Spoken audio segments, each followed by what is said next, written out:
Assalamualaikum warahmatullahi wabarakatuh. Perkenalkan, nama saya Anissa Waijatul Febrianti. Baik, di sini saya akan mempresentasikan tentang perkembangan Islam pada masa kejayaan. Pada masa kejayaan Islam terjadi pada sekitar tahun 650 sampai 1250. Periode ini disebut periode klasik. Pada kurun waktu itu terdapat dua kerajaan besar, yaitu kerajaan Bani Umayyah atau sering disebut Daulah Bani Umayyah dan kerajaan Abbasiyah yang sering disebut Daulah Abbasiyah. Pada masa Bani Umayyah, perkembangan Islam ditandai dengan berdirinya bangunan-bangunan sebagai pusat dakwah Islam. Kemajuan Islam pada masa ini meliputi bidang politik, keagamaan, ekonomi, ilmu bangunan, arsitektur, sosial, dan bidang militer. Pada masa ini juga dimulai dengan berkembangnya pesat kebudayaan Islam yang ditandai dengan berkembang luasnya lembaga-lembaga pendidikan Islam dan madrasah-madrasah sekolah formal serta universitas dalam berbagai pusat kebudayaan Islam. Adapun penyebabnya yaitu ada dua faktor. Pertama, faktor internal dan faktor eksternal. Pertama, faktor internal yaitu konsisten dan istiqomah umat Islam pada ajaran Islam. Dua, ajaran Islam yang mendorong umatnya untuk maju. Tiga, Islam sebagai rahmat seluruh alam. Dan empat, Islam sebagai agama dakwah sekaligus keseimbangan dalam menggapai kehidupan dunia dan umat. Adapun yang kedua, faktor eksternal antara lain sebagai berikut. 1. Terjadinya asimilasi antara bangsa Arab dan bangsa-bangsa lain yang lebih dahulu mengalami perkembangan dalam ilmu pengetahuan. Pengaruh Persia pada saat itu sangat penting di bidang pemerintahan. Selain itu, mereka banyak berjasa dalam perkembangan ilmu filsafat dan sastra, maupun pengaruh Yunani masuk melalui berbagai macam terjemah dalam bidang ilmu, terutama filsafat. Yang kedua yaitu gerakan terjemah.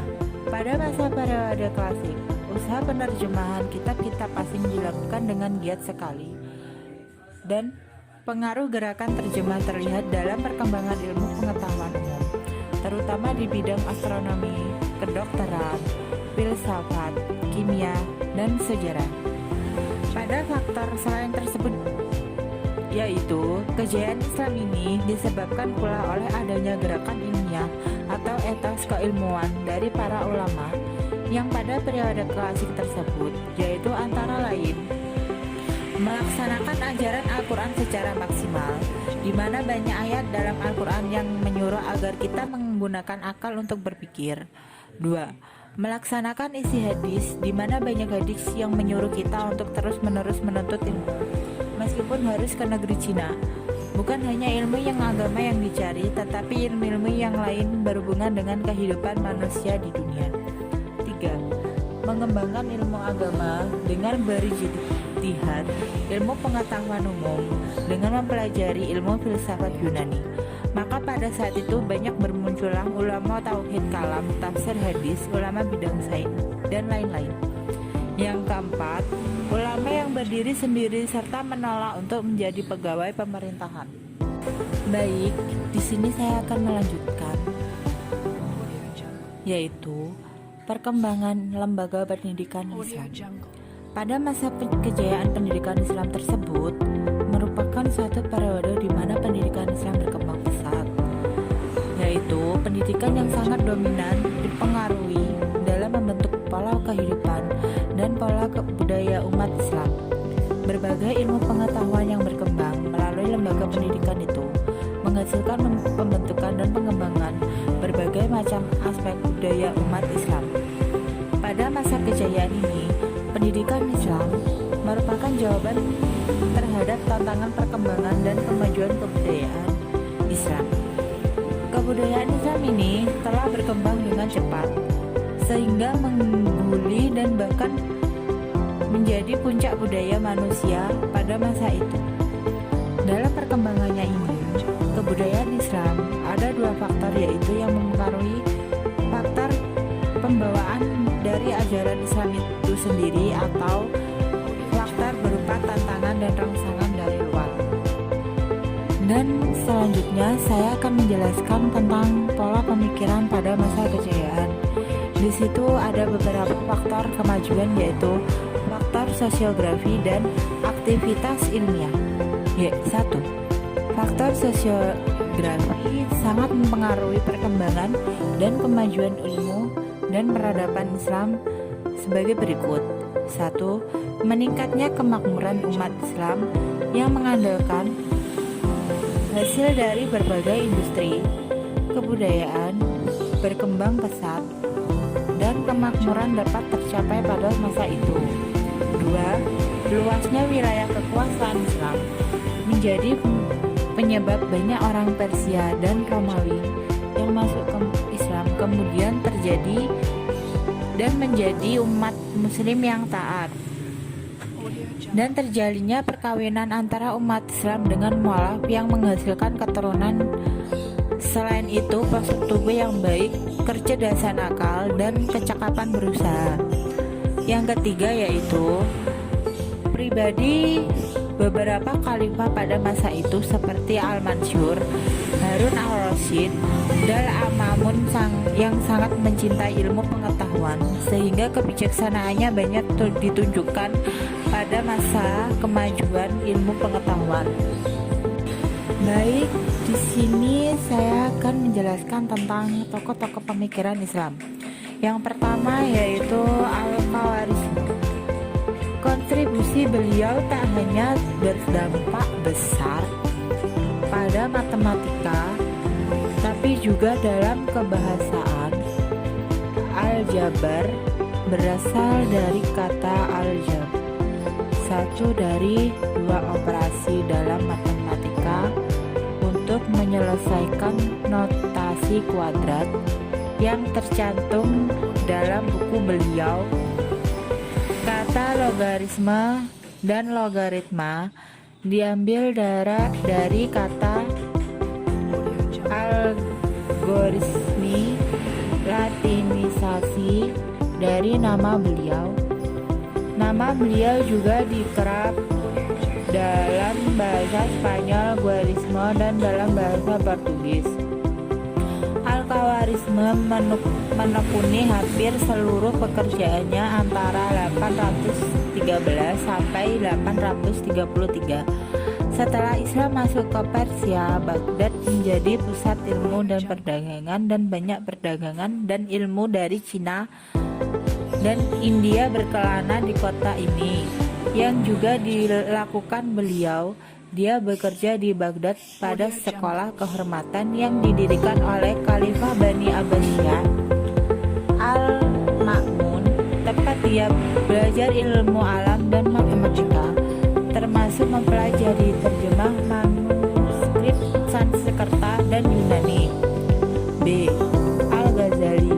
Pendidikannya pada tingkat dasar, beliau mendapat pendidikan secara gratis dari beberapa orang guru karena kemiskinan keluarganya. Pendidikan yang diperoleh pada peringkat ini membolehkan beliau menguasai bahasa Arab dan Parsi dengan fasih.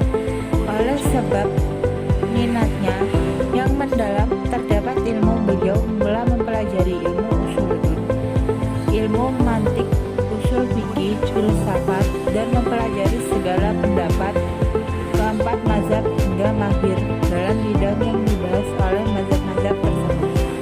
Selepas itu, beliau melanjutkan pelajarannya dengan Ahmad Ar-Razakani dalam bidang ilmu fikih, Abu Nas al-Ismail di Jarajan, dan Imam Harmain di Naisabur. Oleh sebab Imam Al-Ghazali memiliki ketinggian ilmu, beliau telah dilantik menjadi mahguru di Madrasah Nizamiyah, sebuah universitas yang didirikan oleh Perdana Menteri di Baghdad pada tahun 484 Hijriah. Kemudian beliau dilantik pula sebagai naib konsular di sana. Beliau telah mengembara ke beberapa Madinah, Mesir, dan Yerusalem untuk berjumpa dengan ulama di sana untuk mendalami ilmu pengetahuan yang ada. Dalam pengembaraan, beliau menulis kitab Ihya Ulumuddin yang memberi sumbangan besar kepada masyarakat dan pemikiran manusia dalam semua masalah. J. Al-Mawardi. Abu Al-Hasan Ali Ibnu Muhammad Ibnu Habib Al-Mawardi adalah seorang ahli fikih dari Irak. Al-Mawardi lahir di kota Basra, Irak. Disinilah beliau belajar fikih dari Abu Al-Wahid Al-Simari dan kemudian pindah ke Baghdad untuk berguru pada Syekh Abdullah Al-Hamid dan Syekh Abdullah Al-Bahi.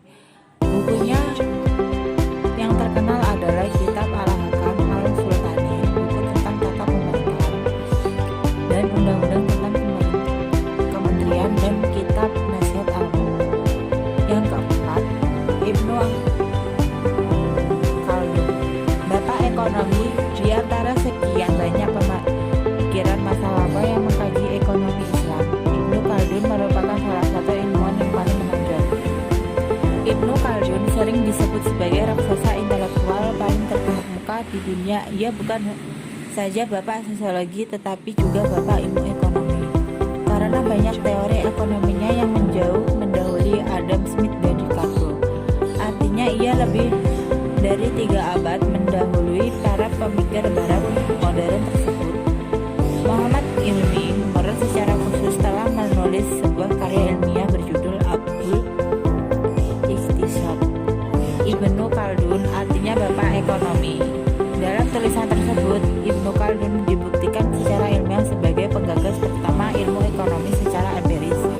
Karya tersebut disampaikan dengan simposium tentang Ibnu Khaldun. Sebelum Ibnu Khaldun, kajian-kajian ekonomi di dunia barat masih bersifat normatif, ada kalanya dikaji dengan perspektif hukum, moral, dan ada pula dari perspektif filsafat.